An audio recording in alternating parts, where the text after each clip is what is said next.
देखिए, ये संविधान के खिलाफ है और ये सरकार संविधान को खत्म करना चाहती है।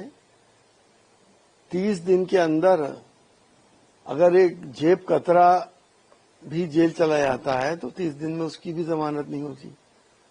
चार्जशीट का मिनिमम टाइम जो है वो 60 दिन है। अगर कोई विधायक को पॉलिटिकल मुकदमा लगा दिया जाए या उसे फंसा दिया जाए या चीफ मिनिस्टर को या प्राइम मिनिस्टर को, ये प्राइम मिनिस्टर तो खैर फेस सेव करने के लिए इन्होंने डाल दिया है, प्राइम मिनिस्टर को कौन फंसा सकता, तो वो अगर 30 दिन रहे जेल में तो पद गया, चाहे वो बाद में बाइज्जत बरी हो जाए। तो ये कौन सा तरीका है कि जब तक अदालत ने अपना फैसला नहीं सुनाया उस वक्त तक पद क्यों जाए। इस तरीके से जैसे कि आपने देखा पिछली बार केजरीवाल साहब को 70 दिन तकरीबन जेल में रखा गया, मनीष सिसोदिया को रखा गया। तो अगर ये कानून होता तो इनके तो पद ही चले जाते सारे, संजय सिंह के भी चला जाता। तो ये इन्हें अब ये नजर आया कि कैसे इनके पद छीने जाएं, तो उसकी ये तरकीबें हैं।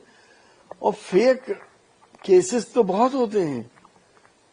30 दिन के लिए जेल भेजना कोई बड़ी बात नहीं है। पुलिस प्रशासन से मिलकर सत्ता के लोग किसी को भी 30 दिन के लिए जेल भेज सकते हैं। तो ये कानून का माहौल उड़ाया जा रहा है, डेमोक्रेसी का माहौल उड़ाया जा रहा है, लोकतंत्र खत्म किया जा रहा है। हम डिक्टेटरशिप की तरफ धीरे धीरे बढ़ रहे हैं। मैंने कहा ना कि ये तो सिर्फ सरकार को गिराने का भी इरादा है और विपक्ष को डिमोरलाइज करने का इरादा है। अगर बड़े बड़े नेता विपक्ष के जेल चले जाएंगे और उसके बाद उनके पद चले जाएंगे तो फिर सिंगल पार्टी रूल होगा, और सिंगल पार्टी रूल जो है वो डिक्टेटरशिप ही होती है। देखिए, जाहिर सी बात है, हम तो चाहते हैं कि चीन से संबंध अच्छे हों, लेकिन जो हमारा तजर्बा है, अभी ऑपरेशन सिंदूर के अंदर चीन ने हमारे साथ क्या करा, हमें विश्वासघात बहुत मिलते हैं। संबंध हम अच्छे करना चाहते हैं और हमारे साथ धोखा हो जाता है। हमें बहुत सोच समझ के इन संबंधों को बढ़ाना चाहिए। इसमें संबंध बढ़ा के कहीं हमें फंसाने की चाल तो नहीं है। हमारा तो पूरे विश्व से हमारे अच्छे संबंध हो, हम सब लोग यही चाहते हैं। देखिए, ट्रम्प तो जिस तरह से काम कर रहे हैं वो तो एक तरह की गुंडागर्दी कहलाएगी। अब वो तो उन्होंने लगा दिया, चीन कुछ कहता रहे, हम कुछ कहते रहे, रूस कुछ कहता रहे, वो सुनते कब है किसी की बात। वो तो ताकतवर मुल्क है, माइट इज राइट, जिसकी लाठी उसकी भैंस।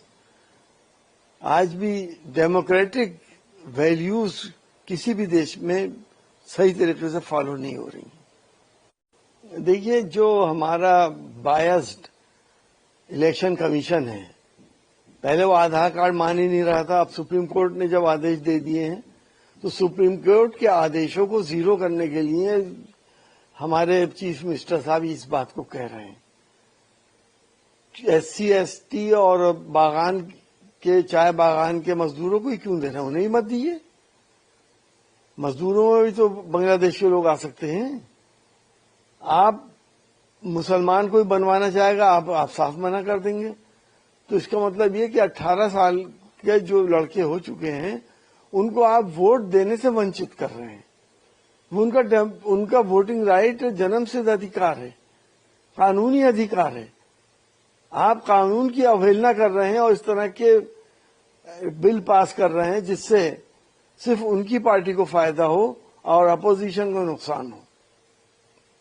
देखिए, बड़ी बदकिस्मती ये है कि हमारे देश के अंदर जानवरों की अहमियत बहुत ज्यादा है इंसान के मुकाबले। कुत्तों ने जो हशर भर पकड़ रखा है शहरों के अंदर, मासूम बच्चों को वो मार रहे हैं, बड़ों को भी खींचतान कर रहे हैं, और आपके टीवी पे आए दिन हम लोग देखते हैं। उनकी नसबंदी करके और आपने उसी मोहल्ले में फिर छोड़ दिए। वो फिर वायलेंट होंगे और फिर मारेंगे लोगों को, काटेंगे लोगों को। भले से आपने टीका लगा दिया, एंटी रेबीज इम्यूनाइज कर दिया, ठीक है, रेबीज नहीं होगी, लेकिन मासूम बच्चों को तो मार डालेंगे। कितने मर रहे हैं। सुप्रीम कोर्ट को इस बात का ख्याल नहीं आया। हम बड़े अजीबोगरीब परिस्थितियों में रहते हैं। दुनिया में किसी भी जगह पे ऐसी अराजकता नहीं है जानवरों की जैसी कि हमारे देश के अंदर है। कुत्ता ही नहीं, कहीं सांड घूम रहे हैं, कहीं गायें घूम रही हैं, वो लोगों को पटक देते हैं, मार देते हैं। कहीं पैंथर गुलदार घूम रहे हैं, वो लोगों को, जानवरों को मार रहे हैं, लोगों को मार रहे हैं। अरे जब मैं मेयर था तो मैंने यहाँ के कुत्ते पकड़वा के मुरादाबाद के जंगलों में भिजवा दिए थे। 4,500 कुत्ता जंगलों में चला गया था, यहाँ पे शांति हो गई थी। बंदरों को पकड़वा के जंगलों में भिजवा दिया था। बंदर जंगल का जानवर है, वहां पे मुरादाबाद में शांति रही है, वो जंगलों में खा पी रहे हैं। कुत्ता भी जंगल में अपना खाना पीना ढूंढ लेता है। वो छोटे मोटे जानवरों को, चूहों को, खरगोश को, इन चीजों को मार लेता है। और कभी कभी वो शेर और गुलदार का खुद भी खाना बन जाता है। ये तो नेचुरल फिनोमिना है। कुत्तों से इतनी दिलचस्पी लोगों को, मुझे हैरत की बात है। उन लोगों को मैं तो यही कहूंगा कि कुत्ते के काटने से जिसको रेबीज होती है, मैंने वो मरीज देखे हैं, उनकी बेबसी और उनके घर वालों के हालात, क्योंकि उन्हें मालूम है कि उनका मरीज 3 दिन के अंदर अंदर मर जाएगा, कोई कुछ नहीं कर सकता।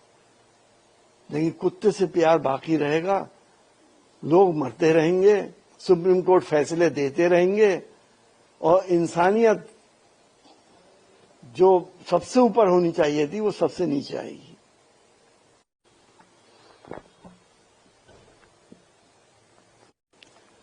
देखिए, मोदी जी ने इलेक्शन कमीशन के जरिए से अपना काम तो कर चुके, वो 65 लाख वोट कट गए। अब हम कितना ही शोर मचाते रहे, ये वोट नहीं बनेंगे, मुझे यकीन है। क्योंकि इलेक्शन कमिश्नर और इलेक्शन कमीशन जितनी बेशर्मी से इस बात को कह रहा है कि साहब एफिडेविट दिए, और एफिडेविट का कोई असर नहीं पड़ता है। अखिलेश यादव जी ने 18,000 लोगों के एफिडेविट दिए थे, कुछ नहीं हुआ। मैंने इलेक्शन कमीशन की साइट से अपने पड़ोस के मोहल्ले से 70 वोट जो मुसलमानों के काट दिए गए थे और फार्म 7 एक्सेप्ट कर लिया गया था, और जो मुसलमानों ने फार्म 6 भरा था उसको रिजेक्ट कर दिया गया था। जब मैंने डीएम साहब से शिकायत करी, शरीफ आदमी थे डीएम साहब, उन्होंने इंक्वायरी कराई तो वो रिइंस्टेट हुए। तो इलेक्शन कमीशन तो एक तमाशा सा बन गया है हमारे देश का। फ्री एंड फेयर इलेक्शन तो होने नहीं। अब मोदी जी ने इलेक्शन कमीशन के जरिए से अपना काम पूरा करने के बाद अब बिहार में कुछ भी कहते रहे। 10 साल से शासन तो उन्हीं का था, लालटेन का कब था? ये तो नीतीश कुमार को सोचना चाहिए, मोदी जी किसको कह रहे हैं। ये बात सही है कि कोई नहीं चाहता कि जो घुसपैठिए हैं वो वोट डालें या उनका भी वोटर कार्ड बने, कोई नहीं चाहता इस बात को। और उनको आप पिछले 10 साल से 11 साल से आप क्या कर रहे थे? हुकूमत तो आपकी थी, आप कैसे घुसने दिया आपने लोगों को अंदर? जिम्मेदार तो आप भी बराबर के हैं। तो मेरा तो यही मानना है, दूसरों पे उंगली उठाने से पहले अपने गिरेबान में झांक लेना चाहिए।